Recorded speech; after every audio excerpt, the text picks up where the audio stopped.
you shouldn't be surfing, Ray. No. I wouldn't try. Nah, if you like it, Ray, go for it. Welcome to Fika's Focus. Voices leading change. All right, kia ora everyone. We are here with Shelley. Welcome.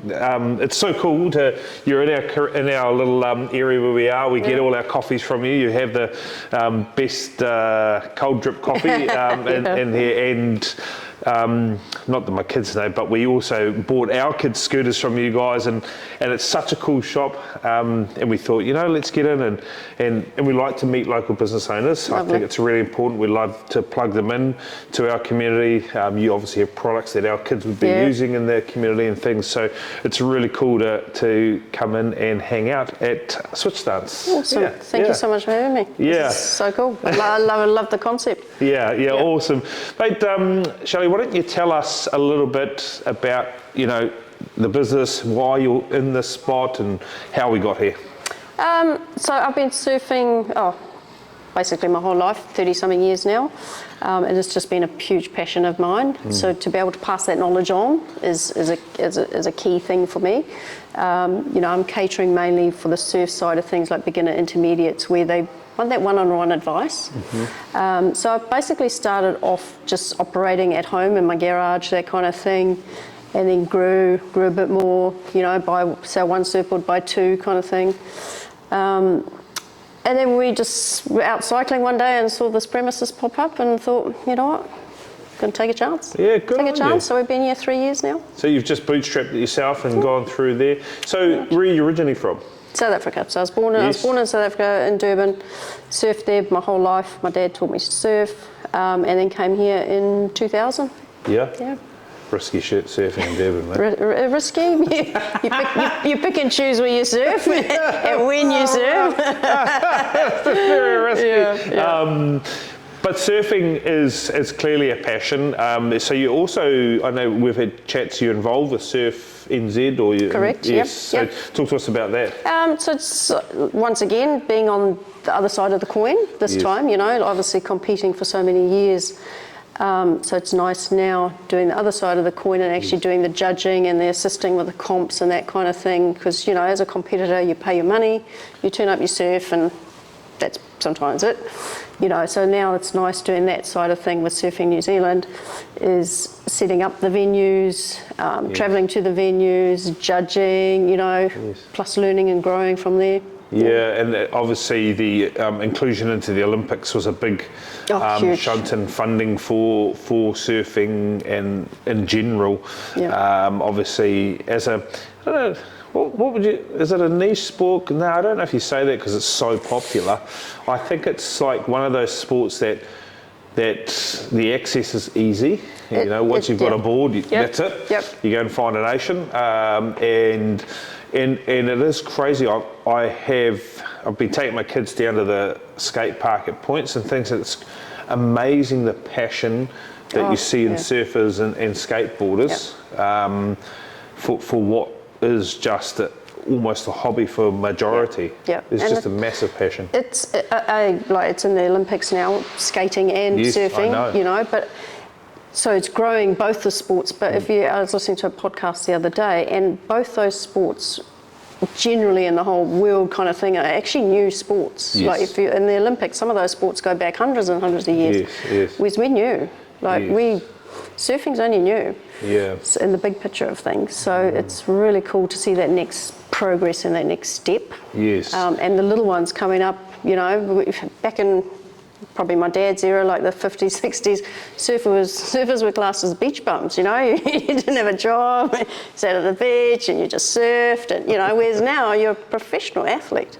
So it's fantastic. And we're in one of the most beautiful spots in the world, probably, and I've been lucky enough to travel in those spaces.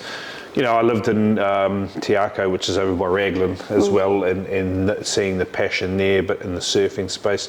In terms of our local community, it's easy to know that the engagement's real high, but what about programs that support the sport? Do you know what's going on locally in those spaces? Surfing New Zealand does run a lot of events as well, like even if it's just water rescue, learning to judge, that kind of thing, like getting your coaching courses. There's a lot of surf schools down here. Yes. We've got a few local ones, obviously lots down the Mount. Yep. You know, we're involved with the PAP board riders as well, Yep. organising the Wahine day where the women all went and did some yoga. Oh, cool. You know, just nice, just bonding together, because sometimes women just feel a little bit intimidated, you know, so Yep. it's nice for them to also do it on their own. And I'm also a member of the PAP board riders as well, so Yes. we do quite a few events. And it's the beauty of the ocean, though. Oh, You know, yeah. we're in again, I think we're pretty privileged Yeah. to live in where we live. It's a very beautiful part of the world, and to have all that on our front doorstep, not only just the surfing, but the skating and the, you know, like we're down the mountain the weekend, like that skate park, that new one Oh, is it's phenomenal. Yeah, yeah, just phenomenal. yeah. It's busy and it needs to be busy, and it's obviously was needed. packed. Yeah, It's it was packed. needed. Yeah. It's packed. Well, in fact, we were down in the heart of the mountain. That concrete area was just dead. There's no one skateboarding. We always saw kids skateboarding around there. They're all down at the park, and it's just it is that scenario there where we're going to find superstars for the sport in the future, right? Well, and then giving them, you know, I'm here to help, obviously try and help with the equipment side of things, Yes. but if there's no parks and that kind of thing for them to train or do whatever, Yes. it's hard. Whereas surfing's a different side of things, because there's no wave pools here. So and being in the Bay of Plenty, we can go weeks with dead flat spots. You know, so people also try alternate sports like surf skating. You know, you can still skate, but it feels like you're surfing and that kind of thing. So there's no alternatives now. Yeah, and those crazy foil. Yeah, I've seen a bit of that. It's pretty crazy. So you land on Switch Stance. You obviously you have a passion. You're running it out of your garage and things, and you start with surfboards. I loved hearing it. Sell one, buy two. You know, that sort of thing. And so what have you got on offer in here? Because you've got quite an extensive range of stuff. We were trying to get a good shot of that. What have you got going on here? So surfboards ranging from obviously small to big, but mainly catering for the intermediate beginner kind of surfers that want that advice. But if I don't have it, it's easy enough to order. My specialty is the surf skates. So basically a skateboard that's designed to feel like you're surfing on concrete. There's I didn't even know that was a thing. Huge variety now. So all these behind me right here are basically my demo boards. Because surf skates are so different, it pays to try them. Yes. So I get people out here and I watch them and we get them demoing all the boards, and then we narrow it down and try and find the right fit for them, because they're not the cheapest investment. No. So it's good to, once you walk out the door, you know you bought the right one. Yes. I've got loads of scooters, so I'm trying to grow my scooter side of things for the local kids, because it's such a big industry now. Oh, and it's Huge. Very popular. Oh, so popular. So I'm trying to get parts, you know, like just small little bits and pieces that the scooter kids need, scooter adults. I have completes, I have parts. So I'm slowly building that up. Yeah. The kids are really good, because they always say, oh, Shelley, we need this, Shelley, we need that. Sweet, I'll get it for you, easy. What else have I got? Decks, bodyboards, Clothing, all a that, little bit of clothes, accessories. Yeah. And when you're making those decisions on, you know, take the scoot, because scooters, it's just crazy how that has really taken off. Yeah. You know, what drives your decisions when you're looking at, how do I invest in bringing in, you know, like I see there's little kids ones obviously, or adults, or what's driving your decision making? Is it? A lot of it is trial and error. Yep. You know, so I'm not one to buy loads of something just because if I can get it cheap and da. So it's trial and error. So I buy one or two. If it works, I'll order more. Yes. Plus, like I said, the kids are really good at saying that's not a good brand, or that's a really good brand. Yes. That's what we want. Yes. So I've got quite a few suppliers in New Zealand, as well as actually import a bit from Australia as well. Right. So yeah, just trial and error and see what sells, see what's working. Are there real premium brands being built out of New Zealand in these spaces? Yeah, like probably one of the top ones probably at the moment in Australia, like the ones that we're able to get. Yes. Because shipping's so expensive now, post-COVID. So shipping's expensive. So to try and get stuff, like I was importing skateboards from America at one point, and now shipping one skateboard. To ship it costs me the same price as a skateboard. So it's just not worth it. Wow. So we get some fun prize, so it's not that bad. And skateboarding, that's such a. I'm from Tokoroa, and Evan Dickinson, who's been involved in the skate scene forever. I'm 42, so he'd be about 44, 45. Like, his collection of skateboards is phenomenal. Yeah. In fact, we had a staff member, Lane, who's now over in Canada. I want to say that her dad's got about 1,500 boards. Oh, it could be the same guy I know that used to come in here. He's got a very good collection.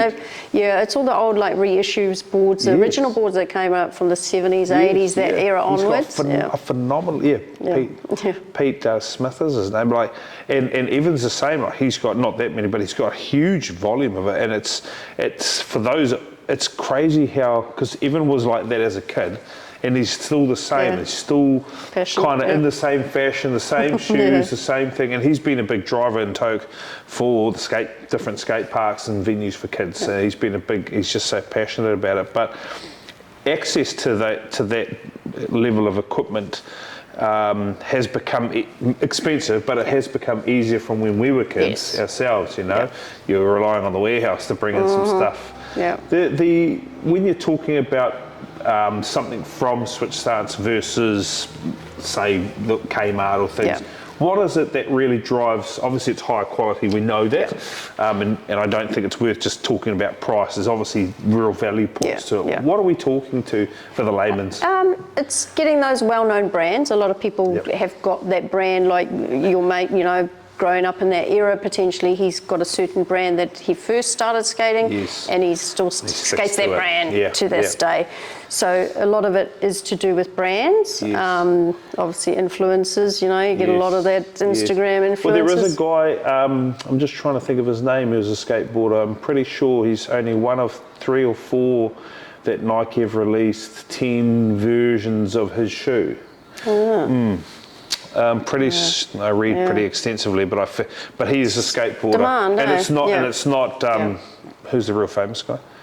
The real famous skateboarder, Tony Hawk. It's not him. It's someone else. But I'm pretty sure he was he's certainly the only kind of X Games athlete in that space. But okay. And what else might differentiate? I have had a few customers come in, for example, with like Kmart boards saying the wheels don't spin or the grips come off, or you know, so I have to either put new bearings in, new wheels, re-grip them, and it's like now the boards cost you more than you paid for it. So you could have just bought one here, and it was actually going to, if you look after it, it's actually going to last. Because I do my homework. And it's trial and error, so I know what works and what doesn't work. And in terms of, because you've talked very specifically to beginners and intermediate surfers, so what are some of the real differences there? What should you know coming in as a beginner? There's so much. Where do you start? So, you know, I try and offer honest advice. You shouldn't be surfing Ray. I wouldn't try. If you like it, Ray, go for it. No, it's more than getting them on the right type of equipment, because back in my day, I just knew my dimensions. Like I wanted a 5, 10, 18 and a half, 2 1/4. That was it, like stock standard. And at a guess, I've got a board on display there, it's probably maybe 25, 26 litres, because everything's in volume nowadays. Right. So whereas now I can go, how much do you weigh? You know, what's your ability? I'm a beginner, I'm 80 kilos. I look on my little cheat sheet, sweet, you should be on about 45 litres. So I can show you a board that's 6 foot at 45 litres, and I can show you an 8 foot surfboard that's 45 litres. Very different. Obviously work very differently. You also be catching slightly different waves and that kind of thing. So it's just trying to offer that advice to beginners, and when they may be ready for the next step, and there's so many variables. Yeah, it's such a fascinating thing though, because again, I would assume that once you walk down one alleyway, you generally don't walk off it if it comes to a board, unless you... No, like most beginners would, ideally, most beginners would start on a big board, you know, volume's your friend. So you want to be able to float, it makes your life a whole lot easier. So you would generally go a big board, lots of volume. So most people, when they're moving, they want to move down the staircase Sure. and end up down the bottom, which is generally like a smaller, shorter board. Yep. Some people don't. Sweet, that's Yep. your jam. Go for it. Stay a logger, stay a longboarder. So not everyone does move, Yes. but a lot of people do, and sometimes people will miss a few steps and jump too quickly Yes. and then they end up knocking themselves back because they've jumped too far too quickly Right. and on the wrong board too soon. So you kind of got to stagger it. You're never going to have one surfboard your whole life, but Yes. my wife will shoot me, but I've got loads of surfboards and I've got different boards for different types of waves and Sure. conditions. Yeah. And in that scenario there, when you are supporting in circumstances, supporting people to make those decisions, what are people looking at in terms of budget and you know, heaven forbid I know that they break, but I don't know if a beginner is going to break something real easily. I don't know, but what's your level of support there to really help engage them in that space? It's just most of the boards here for beginners, I try and find suppliers that are supplying those relevant boards that I need for my customers. I can order high-end surfboards, which basically a lot of surfboards are now made in one or two factories throughout the world. Yes. Then obviously you get your hand shapes, like local shapers, where they actually hand shape them, different kettle of fish, that's when you're a bit more advanced and very specific and you know what you want. Yes. So I just try and offer honest advice and try and get them on the right, but it's so hard. Like on a skateboard, I can put people outside, I can watch them, I can sweet, that one works here, well, let's go for a surf and then I'll tell you how you go. So it's hard. So I kind of got to take their word for it, like, I'm a beginner intermediate. Okay, sweet, well, this is my advice for you. So it's hard, you just got to take it as what people say they are. But surfboards are not indestructible, no. They get dinged. So we try and offer board bags. It's like buying a mobile phone with no cover. Protect your investment. Yep. They get dinged because a lot of beginners might either crash into each other because there's rules. Well, not rules. There's etiquette when it comes to surfing. Yes. So sometimes people smash into each other. So I do small ding repairs here. Yes. Just to try and get people back in the water. And I always, when I sell a surfboard, I'll give people quite a few little tips and like a little lesson on how to look after it, what to do, what not to do, and that kind of thing. Yes. So it's not just here's a surfboard, see you later. Yes. I actually try and give them a little bit of knowledge to get them on their way. Because they obviously want, and then they've got to get out in the water themselves. But it certainly helps come in and talk to someone who's got a bit of a nous and understanding about it. Well, look, Shelley, we love that you're local, which really helps. Actually, it's worth saying that you must be 2. Is this 2? Yeah. Ashley Place? Unit 10. Unit 10, and you can look for the coffee sign too as well. It's just cold at the moment, that's why the doors are down, but in the summer it's a good spot to sit down and have a coffee. And I know for us personally, we've had great success with our scooters for our daughters, and they scooter to school and they love them and they thrash them, but they do love them, and we love having you local in that space. So we really thank you for coming on, and awesome. Thank you so much. Thank you for having me. Awesome, Shelley. Sure.